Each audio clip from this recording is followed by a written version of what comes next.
찾아가는 묵상 나눔 본문 말씀은 마가복음 14장 53절에서 59절 말씀입니다. 그들이 예수를 끌고 대제사장에게로 가니 대제사장들과 장로들과 서기관들이 다 모이더라. 베드로가 예수를 멀찍이 따라 대제사장의 집 뜰 안까지 들어가서 아랫사람들과 함께 앉아 불을 쬐더라. 대제사장들과 온 공회가 예수를 죽이려고 그를 칠 증거를 찾되 얻지 못하니 이는 예수를 쳐서 거짓 증언하는 자가 많으나 그 증언이 서로 일치하지 못함이라.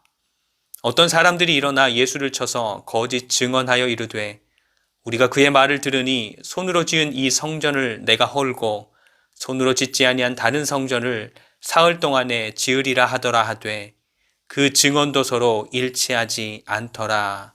아멘. 예수님을 잡아왔다는 소식을 들은 대제사장들과 장로들 그리고 서기관들은 금세 공회로 모입니다. 그 자리에서 예수님을 죽일 증거를 얻으려 하는 것이겠죠. 하지만 오늘 말씀의 기록대로 예수님을 칠 증거를 찾지 못합니다. 또 많은 사람들에 의해서 여러 증언들이 나왔지만 그 증거들조차 일치하지 않는 거짓 증거들이었기 때문에 그토록 잡고자 했던 예수님을 잡아는 왔지만 일이 자신들의 뜻대로 진행되지 않고 있었던 것입니다. 그런데 지금 예수님을 잡아와서 여러 사람들에게 거짓 증언들을 넣어주면서 증언하라고 시킨 이 대제사장들과 장로들과 서기관들은 마음에 거리낌이 조금이라도 있었을까요? 성경 어디에서도 그런 망설임이나 고민 같은 것을 찾아볼 수 없으니 아마 없었을 것입니다. 진리의 말씀 가장 가까이에서 누구보다 성경을 열심히 연구하고 가르치기까지 하는 사람들이 성경의 가르침에 완전히 반대되는 거짓을 증거하고 있으니 정말로 기가 막힐 노릇인 것입니다. 시간이 지나면서 또 세대를 더하면서 점점 타락하고 변질되고 왜곡된 신앙인들이 된 것이겠죠.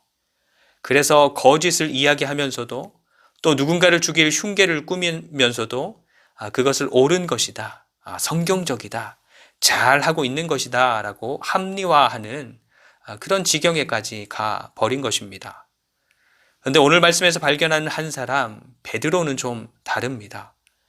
예수님께서 미리 말씀해 주신 대로 스스로를 자신했지만 결국에는 예수님을 버리고 도망가 버린 예수님 편에서 보면 배신자였습니다. 하지만 베드로는 예수님을 멀찍이서 쫓아갑니다.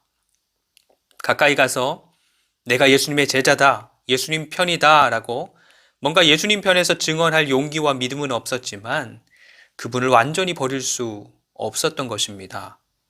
잡히신 예수님에게서 승리의 반전을 기대했던 것은 아니었겠지만 불안하고 연약하지만 예수님을 향한 사랑과 마음이 여전히 그 속에 남아 있었던 것입니다. 베드로도 또 종교 지도자들도 모두 실패했습니다. 하지만 하나님의 역사는 멀찍이서 불을 쬐면서 사람들의 눈치를 살피던 베드로를 통해서 일어나게 되는 것입니다. 가진 지식이나 권력, 많은 경험이나 뭔가를 할 수 있는 능력 또는 사람을 동원할 수 있는 동원력 등과 같은 것이 아니라 연약한 마음이라도 주님을 향한 진실한 마음이 하나님 역사의 통로가 되었던 것입니다. 물론 잠시 후에 베드로는 더 철저하게 주저앉게 될 것이지만 불을 쬐는 자리까지 갔던 주님을 향한 진실한 그 작은 마음이면 하나님 편에서는 충분했던 것입니다. 크고 화려하고 많지만 거짓된 것보다 작고 보잘것없고 연약하지만 진실한 것이 하나님 편에서는 능력이 되는 것입니다. 오늘도 하나님을 향한 진심 그리고 이웃을 향한 진실한 우리의 삶이 하나님의 손에 붙들려서 하나님을 드러내고 증거하게 되는 그런 놀라운 날이 되시기를 축복합니다. 오늘의 묵상 질문입니다. 우리의 마음에는 하나님을 향한 진실한 마음, 하나님을 더 알고 싶고 더 사랑하고 싶고 하나님을 위해서 살고 싶은 등등 그런 진실한 마음이 있나요? 하는 것입니다. 함께 기도합니다. 첫 번째, 오늘도 하나님께 드리는 우리의 기도와 고백이 진실된 고백과 기도가 되게 하옵소서.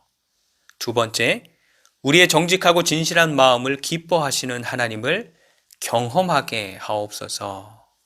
세 번째, 교회가 늘 진실한 교회로 또 하나님을 사랑하는 교회로 세워져 가게 하옵소서. 예수님의 이름으로 기도합니다. 아멘. 오늘도 말씀으로 주님과 동행하는 하루가 되시기를 축복합니다.